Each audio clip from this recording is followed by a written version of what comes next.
ان الحمد للہ رب العالمین۔ الحمد لأہلہ والصلاة لأہلها اما بعد۔ زمانہ آج بھی قرآن ہی سے فیض پائے گا، زمانہ آج بھی قرآن ہی سے فیض پائے گا،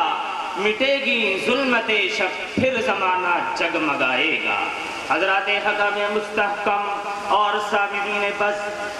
قرآن کریم خالق عرش و کرسی، مالک ارض و سما کا وہ دستور ہدایت اور لازوال قانون ہے جس نے پوری سسکتی ہوئی انسانیت کو آب حیات پلایا، جس نے نفرت و عداوت، بغض و حسد، قتل و غارت گیری، اختلاف و شقاق کی دلدل میں پھنسے ہوئے انسانوں کو محبت و مودت، اخوت و بھائی چارگی، اتحاد و اتفاق کا درس دیا کہ جس نے معاشرے اور سماج میں زندگی گزارنے کا سلیقہ عطا کیا۔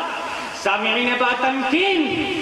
قرآن کریم وہ عظیم دولت ہے جو روح خداوندی ہے، معدن حیات اور سرچشمہ زندگی ہے۔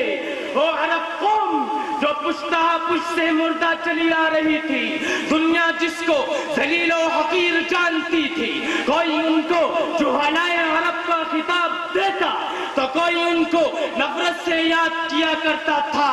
لیکن جب قرآن کریم کا نزول ہوا تو وہ جنہیں جہالائے عرب کہا جاتا تھا ان کو صحابہ کرام کہا جانے لگا، وہ جنہیں نفرت سے یاد کیا جاتا تھا ان کو رضی اللہ عنہم ورضوا عنہ کا اعزاز ملا۔ ارے وہ مردہ قوم جو کروٹ نہیں لے سکتی تھی وہ اتنی قوی اور مضبوط ہو گئی کہ اس نے قیصر و کسریٰ کا غرور خاک میں ملا دیا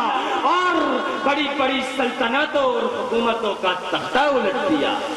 اسلام کے شہدائیوں، اس دنیا فانی کے اندر قرآن کریم کے معلم و متعلم سے بڑھ کر کوئی چیز نہیں ہو سکتی، ان کے مرتبے اور مقام کو کوئی نہیں پہنچ سکتا،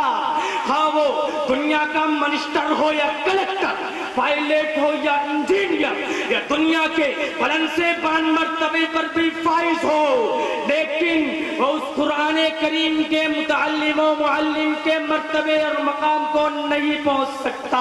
جو اصحاب صفہ کی مقدس جماعت کی یادگار ہے۔ ارے دنیا والوں، قرآن کریم کے پڑھنے پڑھانے والوں کو ذلیل و حقیر نہ جانو، ان کو ذلت کی نگاہ سے نہ دیکھو، کیونکہ رب کعبہ کی قسم یہی وہ جماعت ہے جو دنیا میں بھی افضل اور قابل عزت ہے اور آخرت میں بھی قابل عزت ہوگی۔ اور ایسا کیوں نہ ہو جبکہ تاجدار فتح